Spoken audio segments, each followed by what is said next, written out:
అదే మాదిరిగా మా పార్టీ బ్యానర్ మీద గెలిచిన, మా పార్టీ జెండా మీద గెలిచిన 10 మంది ఎమ్మెల్యేలు కాంగ్రెస్ పార్టీలో చేరి వారిని గెలిపించిన ప్రజలకు ద్రోహం చేసిన, ఇవన్నీ కూడా తట్టుకొని ఎన్నో విషమ పరీక్షలు మా మీద కేసులు పెట్టినా, మమ్మల్ని ఇబ్బంది పెట్టే ప్రయత్నం చేసిన, అడుగడుగున అవమానాలు వేధించే ప్రయత్నం చేసిన, ఇవాళ సంవత్సరం తర్వాత తిరిగి మళ్ళీ ఒకవైపు గురుకుల బాట పట్టిన, మరొక వైపు లగచర్లలో గిరిజన రైతుల పక్షాన నిలబడ్డా, అదేవిధంగా రాష్ట్రంలోని ఎవరికి ఏ సమస్య వచ్చినా తిరిగి పోరుబాట పట్టింది టీఆర్ఎస్.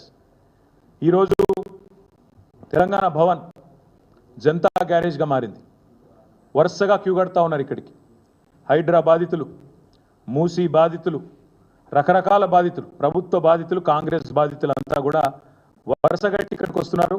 వచ్చి వారి వేదన, వారి బాధ చెప్పుకుంటూ ఉన్నారు. అందుకే నేను అనేది, మా నాయకులకు, మా కార్యకర్తలకు ముందుగా శిరస్సు వంచి వారి పోరాట స్ఫూర్తికి నా ధన్యవాదాలు తెలియజేస్తా ఉన్నా. ముఖ్యంగా సోషల్ మీడియాలో కూడా ఎక్కడికక్కడ ఖండాంతరాల్లో ఉండే మా తమ్ముళ్ళు, మా చెల్లెళ్ళు కూడా చాలామంది మరి పార్టీ ఉండాలా, ఖచ్చితంగా తెలంగాణకు శ్రీరామ రక్ష అంటే కేసీఆర్ నాయకత్వం అని చెప్పి బలంగా నమ్మి వాలంటీర్గా పనిచేస్తున్న తమ్ముళ్లకు, చెల్లెళ్లకు, సోషల్ మీడియా సైనికులకు, క్షేత్రస్థాయిలో ప్రతిరోజు కాంగ్రెస్తో తలపడుతున్న మా కార్యకర్తలకు, కేసులకు వెరవకుండా ఇవాళ సింహాల్లాగా పోరాడుతున్న మా నాయకులందరికీ పేరు పేరున హృదయపూర్వకంగా ధన్యవాదాలు తెలియజేస్తూ, మరొక 4 ఏళ్ళు ఈ పోరాటాన్ని ఇంకా ఉధృతంగా తీసుకుపోదామనే ఒక కేసీఆర్ గారి సూచన, కేసీఆర్ గారి భావన కూడా మీకు తెలియజేస్తూ, మరి ఏడాది పాలనలో ఏమున్నది గర్వకారణం అంటే, రాష్ట్రం ఇవాళ నిజంగా చూస్తే రేవంత్ రెడ్డి ప్రభుత్వం వచ్చిన తర్వాత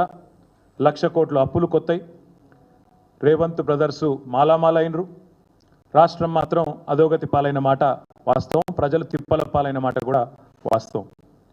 తెలంగాణ ప్రజలకు ఈరోజు రేవంత్ రెడ్డి పాలన, కాంగ్రెస్ సర్కారు పాలన అంటే గుర్తొచ్చేది ఒకవైపు 1,00,000 కోట్ల అప్పులు, మరొక వైపు వారు చేసిన దారుణ ఘాతకాలు, తప్పులు. సంవత్సరం నిండింది. మరి సంవత్సరం నిండిన తర్వాత ఏం సాధించినవయ్యా నువ్వు అని చెప్పారు అని అడిగితే చెప్పడానికి సమాధానాలు లేవు. ఏదో పేరుకి ఆర్భాటము, హడావుడి తప్ప ఈరోజు నిజంగా చెప్పడానికి సమాధానాలు లేవు. అందుకే ముఖ్యమంత్రి తన తప్పులను కప్పిపుచ్చుకోవడానికే మళ్ళీ అప్పులు అంటూ తప్పుడు కూతలు కూస్తూ ఉన్నాడు. అప్పులు అంటూ తప్పుడు కూతలు కూస్తున్న ముఖ్యమంత్రికి నేను చెప్పేది, అప్పుల మీద కాదు జరగాల్సింది, నీ తప్పుల మీద చర్చ. తెలంగాణ సమాజంలో మేము తప్పకుండా నిన్ను సూటిగా ఇవాళ కొన్ని ప్రశ్నలు అడుగుతున్నాం, దమ్ముంటే సమాధానం చెప్పు. సీఎం అంటే ఇవాళ నువ్వు సీఎం పదవి చేపట్టిన తర్వాత ఆ పదవి స్థాయి కూడా దిగదార్చినావు నువ్వు. ఇవాళ నీ ప్రభుత్వంలో ఎవరన్నా బాగుపడ్డారంటే అనుముల బ్రదర్స్ మాత్రమే బాగుపడ్డారు. నీ ప్రభుత్వంలో ఎవరికన్నా ఏమైనా లాభం జరిగింది అంటే కేవలం అనుముల రేవంత్ రెడ్డి, అనుముల తిరుపతి రెడ్డి, అనుముల జగదీష్ రెడ్డి, అనుముల కొండల్ రెడ్డి, అనుముల కృష్ణారెడ్డి, ఇంకా మిగతా బ్రదర్స్కి మాత్రమే లాభం జరిగింది. హైలైట్ ఏంటంటే రాష్ట్రానికే 1000 కోట్ల స్థాయిలో పెట్టుబడి ఇచ్చే స్థాయికి అనుముల కుటుంబం చేరిందని చెప్పి వాళ్ళ ప్రజలు అనుకుంటున్న మాట వాస్తవం. మరి వచ్చే సంవత్సరం ఫోర్బ్స్ జాబితాలో రిచెస్ట్ బ్రదర్స్ ఎవరయ్యా అంటే అనుముల బ్రదర్స్ అని వస్తుందేమో, అదానిని కూడా దాటేస్తారేమో అని చెప్పి ప్రజలు కూడా అనుకుంటున్న మాట వాస్తవం. నీ ఏలుబడిలో రాష్ట్రానికి రాబడి తెచ్చే తెలివి లేదు, రాష్ట్ర సంపద పెంచే సోయి లేదు, స్పృహ లేదు, ఒక్కటి కూడా కనీసం పాజిటివ్ పని చేసిన ముఖం లేదు. ఏం చేయాలా? అందుకే నోటికి వచ్చినట్టు తెల్లారలేస్తే కాకి కూతలు చెప్తా. మేము మా నాయకులు ఎప్పుడు చెప్తూ ఉంటారు, కేసీఆర్కు తిట్లు, దేవుళ్ళ మీద ఓట్లు, ఇచ్చిన హామీలకు తూట్లు. ఇదే నువ్వు చేసింది ఏందే ఆ సంవత్సరం అంటే ఒగ్గిది.